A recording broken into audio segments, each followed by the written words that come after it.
जय भोजपुरी रउआ लोग से एगो निहोरा बाकी लाल रंग के सब्सक्राइब बटन के दबा के भोजपुरी फैंस क्लब से जुड़ जाए जा और ये घंटी वाला बटन के दबा के भोजपुरी के सब जानकारी बिल्कुल फ्री में मोबाइल पे पाई जा।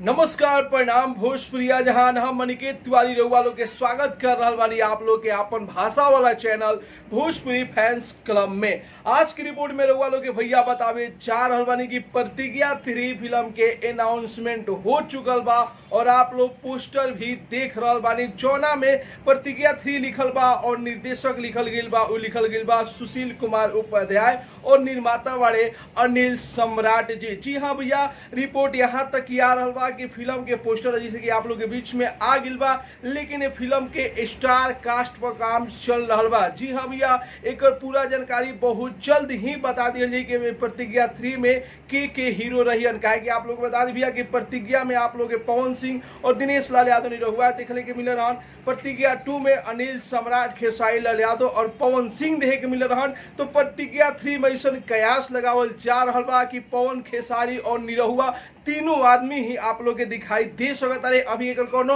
ऑफिशियल रिपोर्ट नहीं है, ऐसे अपना से जो कि कयास लगावल जा रहा बा कि हो सकता कि तीनों आदमी की जोड़ी आप लोग के प्रतिज्ञा 3 में देखे के मिल जाई। तो आप लोग के भी काम बाकी कमेंट बॉक्स में बताई जा कि आप लोग प्रतिज्ञा 3 में केकरा के देखल चाहते हैं जा।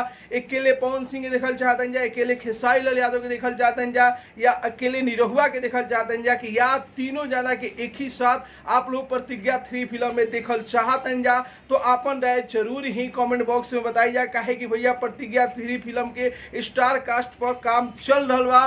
तो आप लोग की करा के दिखल चाहते हैं प्रतिज्ञा 3 फिल्म में, अपन राय जरूर ही कमेंट बॉक्स में बताई जा। ज्यादा से ज्यादा कमेंट करीला कि का आप लोग एक साथे प्रतिज्ञा 3 में पवन, खेसारी, निरहुआ के दिखल चाहते हैं जा। तो जरूर ही कमेंट बॉक्स में बताई जाए। काहे कि भैया प्रतिज्ञा फिल्म के जो कि ई लोग रह चुकल वालों, प्रतिज्ञा फिल्म के स्टार कास्ट वालों, प्रतिज्ञा में आप लोग पवन, निरहुआ देखे के मिलल, प्रतिज्ञा 2 में पवन, खेसारी और अनिल सम्राट देखे के मिले। तो प्रतिज्ञा 3 में भी हो सकता तो पवन, खेसारी, निरहुआ एक साथ देखे के मिल सकता लोग, या हो सकता कि केहू के नया चेहरा देखे के आप लोग के मिली। लेकिन मिला जुला के ऐसा रिपोर्ट आ रहा बा कि बहुत ही बड़ बजट की फिल्म बनावल जाई प्रतिज्ञा 3 के। तो आप लोग से बस यही नहीं हो रहा बा कि आप लोग ज्यादा से ज्यादा कमेंट करी जा कि आप लोग प्रतिज्ञा 3 फिल्म में केकरा के देखल चाहते जा।